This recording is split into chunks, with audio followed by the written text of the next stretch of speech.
On va aux États-Unis. Xavier, parce que mauvaise nouvelle quand même pour Joe Biden, une procédure de destitution a été votée par les élus républicains, par les élus d'ailleurs, par le Congrès, qui veulent lui mettre des bâtons dans les roues à cause de son fils Hunter. Et oui, quand on ne peut pas vraiment atteindre le père, on s'en prend au fils par ricochet. Cela fait plusieurs mois en fait, Elisabeth, que les Trumpistes de la Chambre des représentants peaufinent leur vengeance. Leur champion, vous le savez, est empêtré dans ses procès. Donald Trump a subi, lui, 2 procédures de destitution lorsqu'il était à la Maison-Blanche, en pleine campagne électorale. Avec cette majorité à la Chambre basse, il était temps pour les républicains de passer à l'attaque.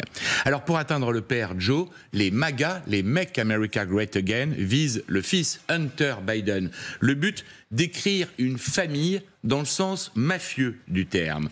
Hunter Biden, c'est un ancien homme d'affaires de 53 ans. Il a eu une vie tumultueuse, addiction à la drogue, à l'alcool. Dans un livre, le fils de Joe ne cache pas grand-chose. Des bouteilles de vodka sifflées d'un trait, des rails de coke, des errances à la recherche de crack, des nuits passé avec des escort girls. Il reconnaît aussi avoir été extrêmement irresponsable avec ses finances. Hunter Biden est aujourd'hui poursuivi pour fraude fiscale. Ça n'a rien à voir avec le Congrès. Là, c'est la justice américaine qui le poursuit. Il n'a oublié de payer 1,4 million.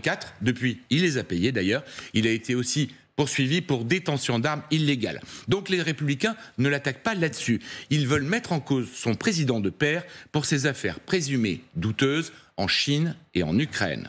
En 2017, Hunter Biden a reçu 4,8 millions de dollars d'un groupe énergétique chinois. Rien de délictueux et aucune trace de l'intervention de Joe Biden.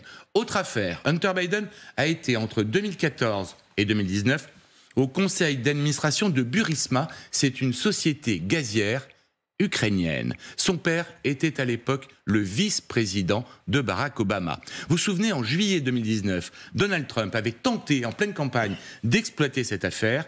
Il avait fait pression sur le tout nouveau président ukrainien, Zelensky, afin qu'il se penche de près sur le rôle de Joe Biden et de son fils dans l'affaire Burisma. Le pétard mouillé lui avait pété à la figure et valu sa première procédure de destitution. On comprend donc le désir de revanche. Reste que l'enquête en destitution menée aujourd'hui contre Biden paraît très politique et bien mal engagée. Des mois d'investigation depuis septembre dernier n'ont pas permis à ce jour de mettre de nouvelles preuves dans l'implication de Joe Biden dans les affaires de son fils. Les républicains les plus radicaux eux-mêmes ont peu d'espoir de pouvoir faire tomber Biden père. Aucun président américain d'ailleurs n'est jamais tombé de cette manière-là. Mais ce n'est pas l'enjeu en fait. Leur but, c'est juste de ramener Joe Biden au même niveau que leur champion dans le caniveau des affaires crapuleuses. Calomnie. Il en restera toujours quelque chose. Toujours quelque chose. Et donc, comme leur champion est toujours très haut dans les sondages, ça fait encore leurs affaires. Très haut à combien alors? Vous avez des chiffres? Aujourd'hui, on estime qu'on a 52% pour Trump, 42% pour Biden. Mais ce qui est encore plus important, puisque c'est une élection par État, 5 swing states sont pour le moment acquis à Donald Trump. D'un mot, Xavier, vous maintenez votre prévision de dire que Joe Biden ne sera pas candidat?